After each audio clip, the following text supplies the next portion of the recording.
in a world where like I could be like one of those great elite video editors, I would have that I think it's Lil Scrap You does it.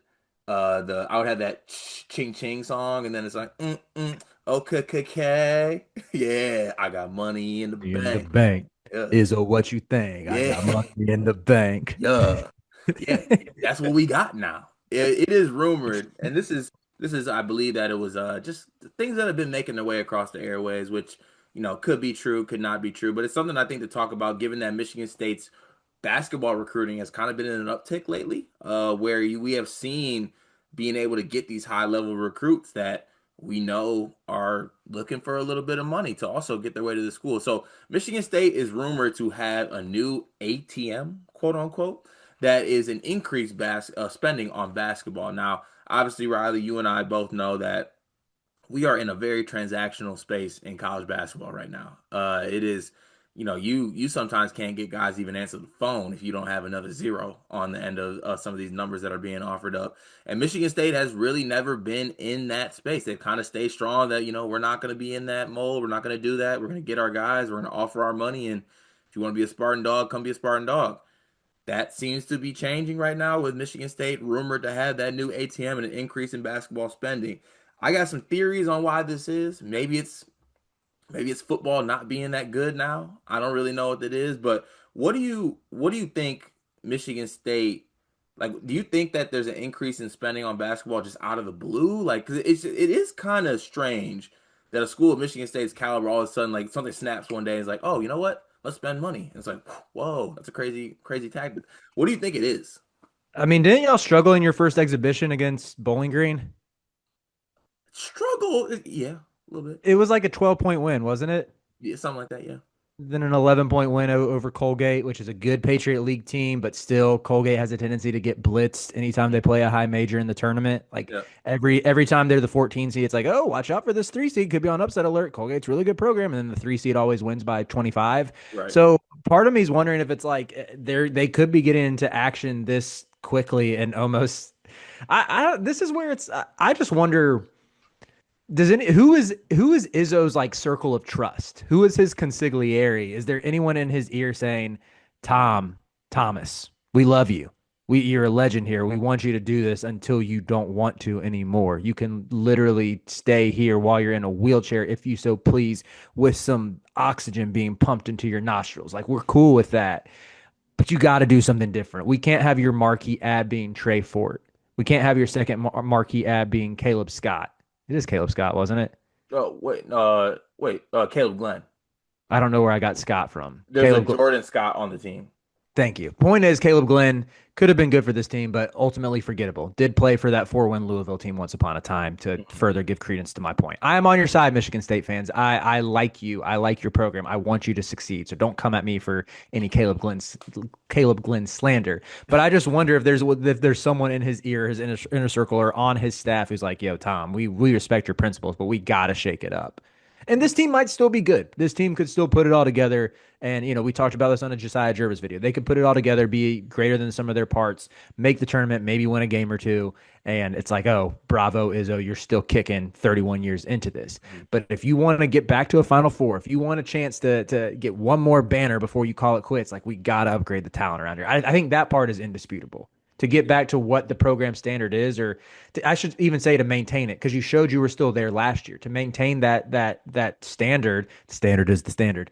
You have to get better talent in your backcourt Yeah, I and think in your that's front court. yeah, I think that's what it is. Like, cause like last year's team wasn't necessarily like just this overly talented. Like Jace Richardson obviously was a first round pick. He was incredible, but like it's a lot of the same pieces that are on this team. And they had Jaden Akins and Trey Holloman, who are good players in their own right, but like it's not necessarily just like talent flying off the board. And I think he realized that like that will get you to a certain point.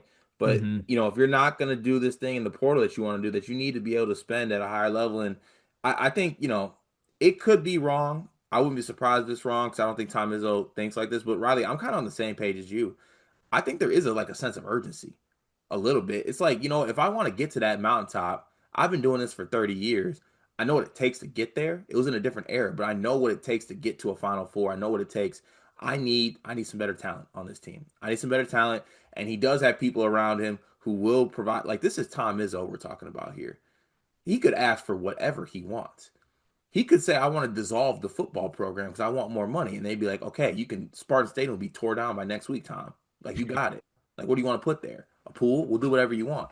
He is Michigan State, the university as a he's bigger than he's not gonna say this, but like truly, Tom Izzo is bigger than the university. Like he has Hmm. earned that right, and how long he's been doing it.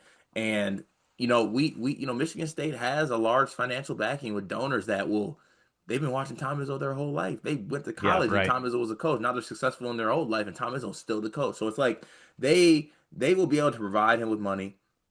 Ishbia also has a really big bag, and Ishbia is one of the disciples of Tom Izzo. So it's like you are in a spot where I think he can have the financial backing, and maybe he's not spending like a Kentucky. I don't think Michigan State's ever going to have a $22 million roster, right? Don't get me wrong there.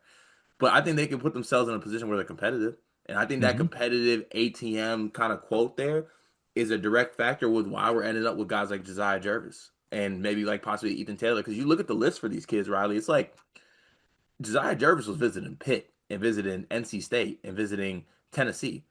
I know all those schools are paying for players. I know they got Hmm. money. So it's like you got to be able to, if you want to get these guys, relationships can only go so far. It's like relationships plus some little bit of money as well. We're going for Ethan Taylor. Oregon's on the list. Kansas is on the list. At the end of the day, you can do everything you want, but money's gonna come into it a little bit. So it's like Right. it's it's a thing where if you're a Michigan State basketball fan, I think you thank Jonathan Smith for being so bad. I don't think anyone wants to give him money. So that's it. Honestly, no one wants to give him any money, and all of it's going to Tom Izzo now. Well, there even to that standpoint, it's like when your football team is so bad, there's more pressure on the basketball team to to sustain that standard because you can't have your fans like hating their team in the two major revenue sports. You can't like that's not good for anybody, and it's not good for it's not good for the university's pockets too, which maybe it's not good for the donors' pockets. Like it hurts people all around, and so it's like yeah, it's gonna be brutal if how many wins does the football team have right now? Uh, Three? two, What are they three, like 3-5? yeah, Hey, something like that. 3-5 football team Twinskies. Yeah, come on. Um, we hate our football coaches Yeah, Twinskies. Zelensky, right? But yeah, it does add a little bit of extra pressure to have have that program, to have that team that you know what you when you know what to expect out of it year in year out, and you can look forward to consistent greatness. Yeah, it probably does put a little bit of sense of urgency on there to say, hey, we got to keep that going.